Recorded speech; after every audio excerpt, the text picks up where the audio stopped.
საერთო მინისტრის მოადგილე.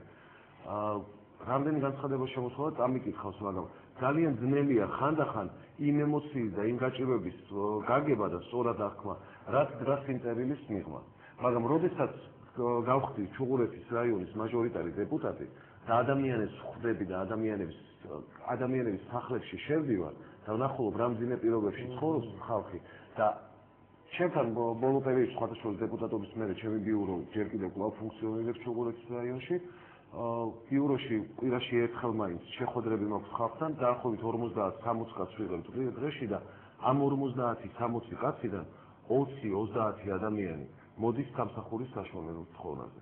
ანუ ჩვენ საზოგადოებას, ჩვენ ხალხს ჭირდება ერთი რამე, სახელმწიფომ შეუქმნა სამუშაო ადგილები, იმიტომ რომ მათ ჰქონდეს ღირსეული შემოსავალი. სახელმწიფოს მთავრობას ყავს ლაშა ჟვანია ეკონომიკის მინისტრი, რომელიც იძახის რომ 3 მილიარდის საქონელი შემოდის, მილიარდის გადის. ორი შეძლებთ თუ გაიყვანოთ ეს წელიწადში. საკმაოდ რთული ამოცანა, მით უმეტეს სოფლიო სტაგნაციის და დეპრესიის ფონზე. სამუშაო ადგილების შექმნა არის აი მეგობრულად მინდა ვთქვათ, როდესაც რუსეთში დეფოლტი იყო 93 წელს, აი ჩვენ პირადად მეგონა მოჩა რუსული საქონელი აფრიკის არ შემო. პირიქით მაქსიმალურად დაიწყეს იქ ცირე-ცირე. ამიტომ რომ პროდუქცია შემოდიოდა აქ. წესით და რიგით თქვენ ახლა რადგან ეს ფინანსური ვარდნარი და მეგონი კიდევ უფრო იქნება ვარდნა ჩვენთან დღეს საერთაშორისო რომ ექსიტო უფრო გაგვიჭირდება. უფრო ამბობს ეგ დაიქცევა ქვეყანა. რაიმე პროგრამას მოამზადებს, რომ აი პატარა პროგრამის გარეშე ცირემეტარბეობა ხომ მოკლა ნოღაიძემა სააკაშვილი შემყურებს. არ არის ცირემეტარბეობა. სააკაშვილის შემყურემ აუცილებლად უნდა დაუმატოს. ნოღაიძემა რომ მოკლა მოდის მაგაზე წელი და ნოღაიძე პრემიერ-მინისტრი დანიშნული იყო სააკაშვილისაგან. უარია პროგრამის შესრულება. მოკლა ნოღაიძემა. ბიზნეს არავითარი პროგრამული ის არ ექნებაო დახმარება. ხომ ითქვა ეს? ეს ძალიან გამეწვევა. საწარმოების გახსნა, საშუალო ბიზნესის ხარდაჭერა და საერთო ზოგადად ბიზნესის ხარდაჭერა იქნება ჩვენი პრიორიტეტი. როდის დაიწყება ამ პრიორიტეტის სამუშაოება? როდის? დღეიდან დილიდან დაწყებული. აქედან ჩანს, მაგრამ აი რეალური დახმარება უნდა ამ მცირე ბიზნესს. აბსოლუტურად რეალური დახმარება. მცირე ბიზნესს ჩვენ დავეხმარებით ერთი ეს მიკროკრედიტების სისტემა გაგრძელდება, რომელიც სხვადასხვა ეკაშარაშიძე და მთავრობამ ძალიან კარგი გადაწყვეტილება მიიღო, რომ მიკროკრედიტების გაცემით ჩვენ სოფლად ვეხმარებით ხალხს, რომ მიიღონ სახელმწიფოდან ძალიან დაბალპროცენტიანი კრედიტი და დაიწყონ მცირე მეწარმეობა, მაგრამ ეს საკმარისი არ არის სრულად ეკონომიკის სამუშაოებისთვის. ეს შედეგი ჩვენთვის დავამთავრებ ხაზს. ჩვენთვის აუცილებელია რომ ჩვენ შევქმნათ და გავაგრძელოთ შეიქმნათ საქართველოში ინვესტიციებისათვის მიმზიდველი გარემო. ინვესტიციების მიმზიდველი გარემო იქნება აუცილებლად მხოლოდ იმ შემთხვევაში, თუ ჩვენ გვექნება უსაფრთხო გარემო ეკონომიკის განვითარებისთვის. ჩვენ მაქსიმალურად ბიუროკრატიას ვწევთ დაბლა და ეს გზა მიდის და დაწყებულია პროგრესი თქვენ კარგად იცით. წინააღმდეგ შემთხვევაში ნებისმიერი უცხოელი ბიზნესმენი არის ლაკმუსი. იმისაც თუ ქვეყანაში როგორი განვითარება ხდება. ინვესტიციების შემოზიდვასთან ერთად თუ ჩვენ სახელმწიფომ არ დავიწყეთ მოვიძიოთ შესაბამისი ბაზრები საზღვარგარეთ იმისათვის რომ აქ წარმოებული პროდუქცია გავიდეს გარეთ და ჩვენმა მეწარმეებმა ნახონ უსხო ქვეყანაში რა შეიძლება ეს მთავრობას აღასრულებს. მეგეთ ერთი წუთით მთავრობამ საკმაოდ ეფექტურად განახორციელა მოლაპარაკება ევროკავშირთან. ჩვენ დაწყებული გვაქვს მოლაპარაკება ევროკავშირთან, ევროკავშირსა და საქართველოს შორის სპეციალური რეჟიმის, სავაჭრო რეჟიმის შემოღებასთან შესაბამისად და ამერიკის შეერთებულ შტატებთან სხვადასხვა ეს იყო კონგრესის და სენატის გადაწყვეტილება რუსეთის სამხედრო აგრესიის შესახებ. არა, არავითარი 2-3 წელიწადში შეერთებულ შტატებთან ეს იქნება მომავალ წელს და ევროკავშირთანაც გარწმუნებული ვარ და იმედი მაქვს რომ მომავალ წელს ჩვენ დავამთავრებთ ამ მოლაპარაკებას. შესაბამისად ეს არის გარანტია რომ ქართული პროდუქცია გავა და ქართული პროდუქცია რომ გავა საზღვარგარეთ ეს იმას ნიშნავს რომ ჩვენთან წარმოებები რომლებიც მუშაობენ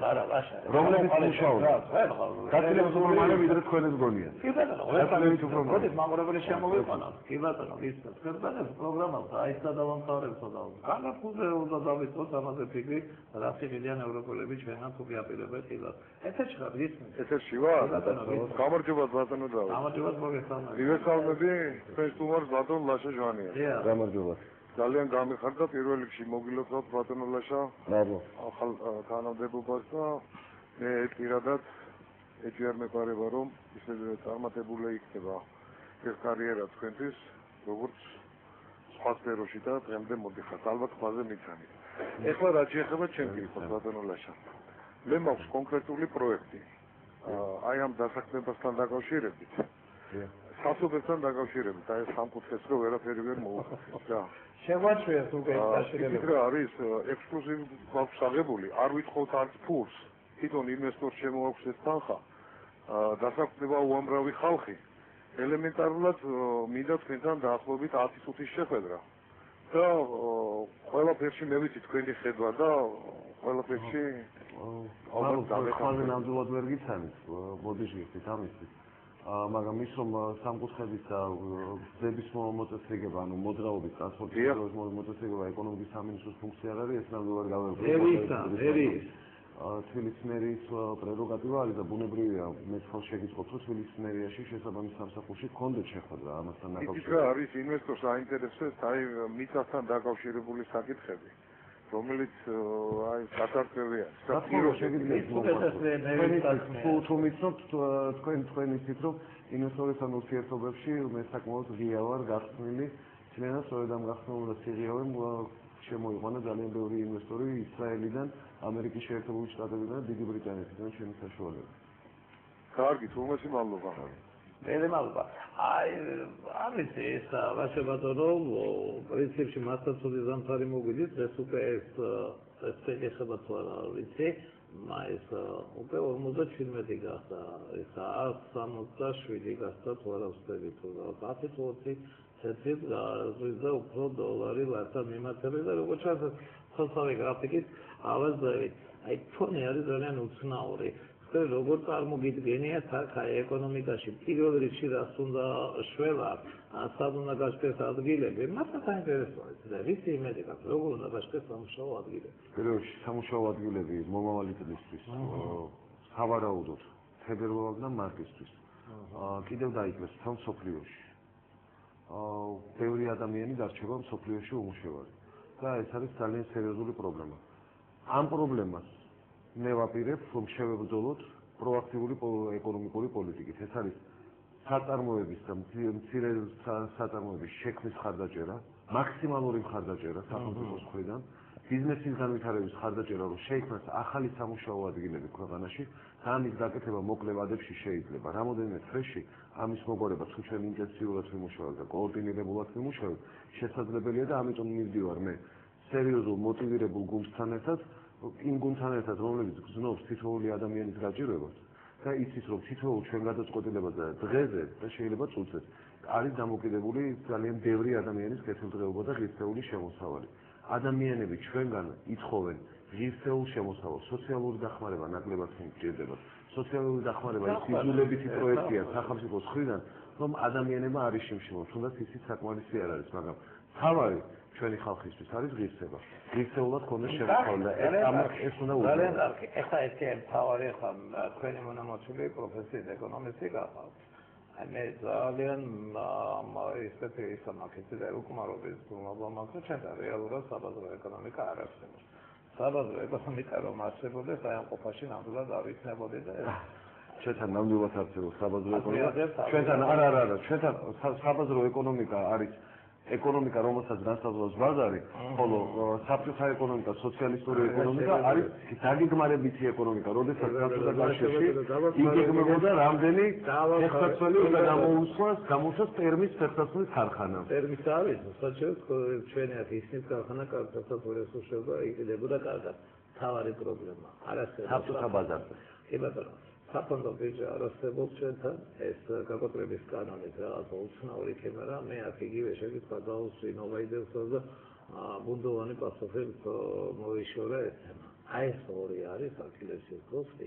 აი თუ კი ეს გასწორდება, აი ეს საწოდავად არ იჯდებოდნენ დღეს სააკაშვილთან ეს პირე მეწარმეები.